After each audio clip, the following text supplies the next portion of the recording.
வணக்கம்.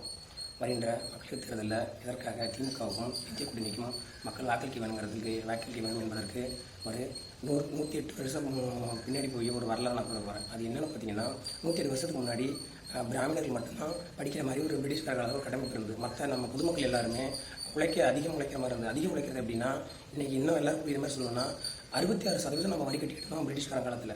அதுக்கு என்னென்னா, எல்லாருக்கும் புரியுற மாதிரி சொல்லணும்னா, நம்ம வீட்டில் நம்ம வயலில் 100 மூட்டை நெல் விளைஞ்சதுன்னா 66 மூட்டை வரியாக தர மாதிரி இருந்தது.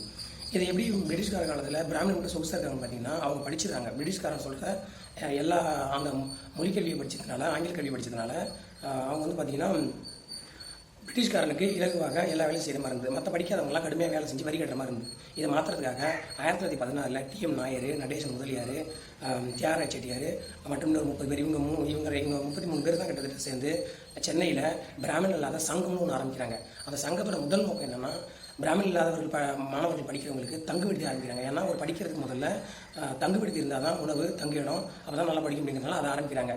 ஏன் முதல்ல பிராமண சங்கம் வந்து அந்த கல்வி மேலே ஃபோக்கஸ் பண்ணுறாங்கன்னா, கல்விங்கிறது தான் வந்து எல்லாத்தையும் மாற்றும். அதுக்கு சிறந்த உதாரணம் பார்த்திங்கன்னா, ஒரு 20 வருஷத்துக்கு முன்னாடி நான் இப்போ என்ன எடுத்துகிட்ட 20 வருஷத்துக்கு முன்னாடி என்னோட வாழ்க்கை என்னென்னா, பள்ளிக்கூடம் போயிட்டு வரணும், வந்துட்டு நம்ம விவசாயத்துக்கு தேவையான வேலைக்கு விவசாயத்துக்கு தேவையான வேலை அப்படின்னா 1 கிலோமீட்டர் தூரம் மண்வெட்டியால் நான் வாய்க்கால் செய்திருக்கேன். இது ரெகுலராக ரொட்டீனாக 15 நாளுக்கு ஒரு தடவை நடக்கும்.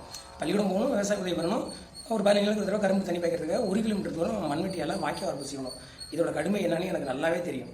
இதெல்லாம் நம்ம உள்வாங்கி திரும்ப நம்ம சென்னைக்கு வந்து படித்து நான் வந்து இன்றைக்கி வரலாறு பாடம் படித்ததுக்கு அப்புறம் அந்த 108 வருஷத்துக்கு முன்னாடி உள்ள வரலாறு படிக்கிறப்ப தான் தெரியுது, என்னோடய வளர்ச்சிக்கு முதல் காரணம் வித்துட்டு அந்த பிராமண சங்கங்கிறது தான் சொல்லி. ஏன்னா அந்த பிராமண சங்கம் தான் ஒரு கட்டத்தில் நீதி கட்சியாக மாறுது. நீதி கட்சி வந்து பார்த்திங்கன்னா அடுத்தது திராவிட கட்சியாக மாறுது. திராவிட கட்சியாக மாறுது. திராவிட கட்சியோட கொள்கை என்னென்னா,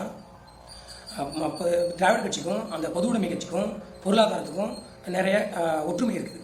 அது என்னென்னு பார்த்தீங்கன்னா, திராவிட கட்சி வந்து திராவிட கழகங்கிறது வந்து பார்த்திங்கன்னா பொதுமக்களுக்கு எல்லாருக்கும் எல்லாம் கிடைக்குங்கிறது தான். அதே மாதிரி பொது உடைமைங்கிறது அதோட கொள்கையும் ஒரே மாதிரி தான் இருக்கும், எல்லாருக்கும் சமமாக பங்கிட்டு கொடுக்குங்கிறது.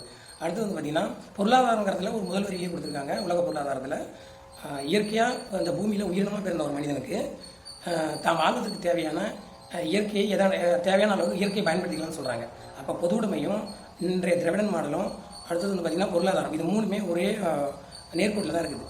இதை தடுக்கிற மாதிரி இருக்கிறது தான் இன்றைய பிஜேபி கட்சி. அதனால தான் நாங்கள் சொல்கிறோம், நம்ம ஒற்றுமையாக இருந்து தமிழ்நாட்டை அந்த பிராமண சங்கம் தொடங்கி நீதி கட்சியாக மாறி, அடுத்தது திராவிட கட்சியாக மாறி, திராவிட முன்னேற்ற கழகமாக மாறி, இன்றைக்கி நம்ம மாண்புமிகு முதல்வர் நமக்கு பெரும் சேவையாற்றிட்டு இருக்காரு. நம்ம இதை தொடர்ந்து பயன்பெற வேணும் அப்படின்னா நம்ம முக்கியமாக திமுகவுக்கு வாக்களிக்க வேணும், அதோட கூட்டணி கட்சிகளுக்கு வாக்களிக்க வேணும், அடுத்து இந்திய கூட்டணிக்கு வாக்களிக்க வேண்டும்.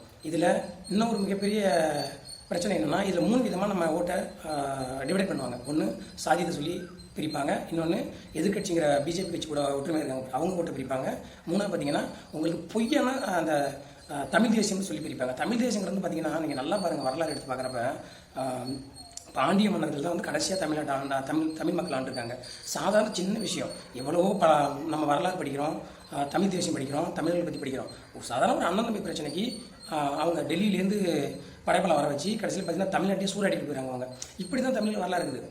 தமிழ்நாட்டை ஆண்ட முக்கியமான மன்னர்கள் இருக்காங்க, தவிர்க்க முடியாது. இருந்தாலும் தமிழர்கள் இந்த நிலைக்கு தள்ளப்படுறதுக்கான முதல் காரணம் வந்து பார்த்திங்கன்னா, தமிழர்களுக்குள்ள ஒற்றுமை இல்லைங்கிறது தான். இன்றைக்கி எல்லாம் ஒரு இடத்துல கலந்து நம்ம திராவிட மாடலை முன்னிறுத்தி கொண்டு போயிட்டுருக்கோம். நம்ம இந்த காலகட்டத்தில் திராவிட முன்னேற்றது வாக்களிக்கல அப்படின்னா திரும்பவும் நம்ம சந்ததிகள் கல்வி இல்லாமல் மிகப்பெரிய கஷ்டத்தை தள்ளப்படுவாங்க. அதனால் திமுகவோட கூட்டணி கட்சியில் இந்திய கூட்டணிக்கும் மற்றும் திமுகவோட கூட்டணி கட்சியில் இருக்கக்கூடிய எல்லோருக்கும் வாக்களிக்க வேண்டும் என்று அன்போடு கேட்டுக்கொள்கிறேன். குறிப்பாக சிதம்பரம் தொகுதியில் அந்த திருமாவளவனுக்கு வாக்களிக்க வேண்டும் என்று அன்போடு கேட்டுக்கொள்கிறேன். நன்றி, வணக்கம்.